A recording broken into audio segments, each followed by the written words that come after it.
தொண்ட பாகத்தை பார்த்தியா? என்னம்மா உனக்கு? தலையை தூக்கி பார்த்த ராமகிருஷ்ண பரமஹம்சர் அசந்து மனம் வந்து போறார்.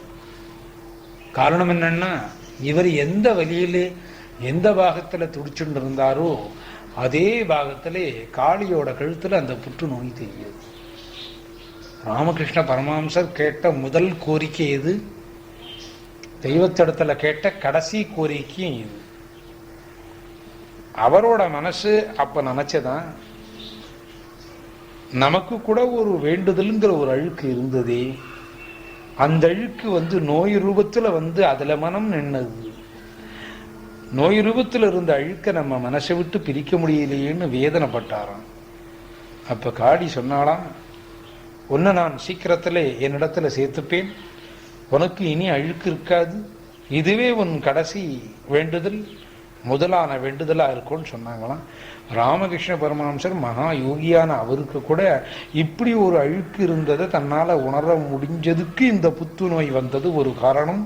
அது மட்டும் இல்லாது அம்பாளே இந்த மாதிரி சொன்னதனாலே அவர் உடனடியே அந்த மனம் வியாதிங்கிற அழுக்கில் இருந்து எடுத்து தான் காளி இடத்துல வேண்டுதல் பண்ணிட்டார். ஒரு உத்தரவு, எந்த விதமான வியாதி இருந்தாலும் என்னோட கடைசி காலம் வரைக்கும் நான் பேஷண்டே இருப்பேன் அப்படின்னு சொன்னாரு. அது நடக்கும் ஐயா அப்படின்னு காளி தட்சிணேஸ்வரத்துல காளி அனுகிரகம் பண்ணா. இப்படி தமக்கே தெரியாம பலவிதமான அழுக்குகள் அவங்க நிலைகளுக்கு தகுந்த மாதிரி அழுக்கு வருது.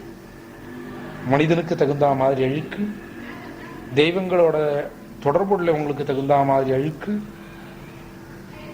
பரம அம்சங்களுக்கு தகுந்த மாதிரி அழுக்கு,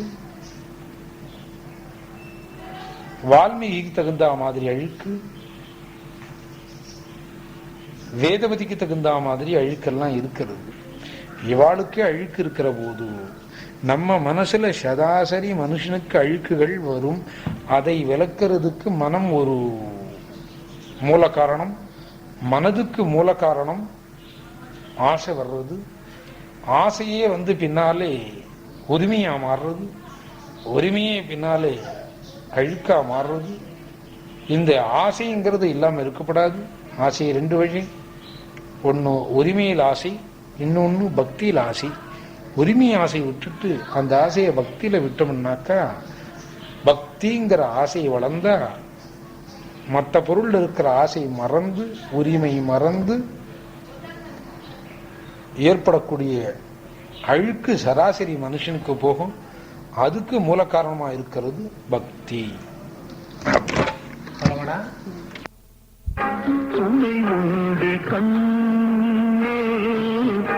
அலங்கார மஞ்சள் வீரம் காக்கும் சுமை தாங்கி சாய்ந்தான் சுமை என்ன.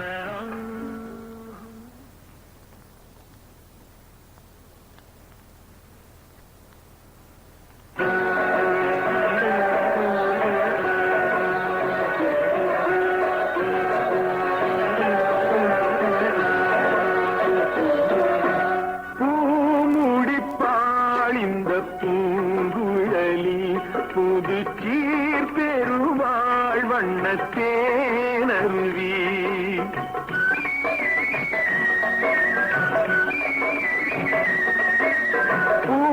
பூமுடிப்பாள் இந்த பூங்குழலி புது சீர் பெருமாள் வண்ணத்தேனருவி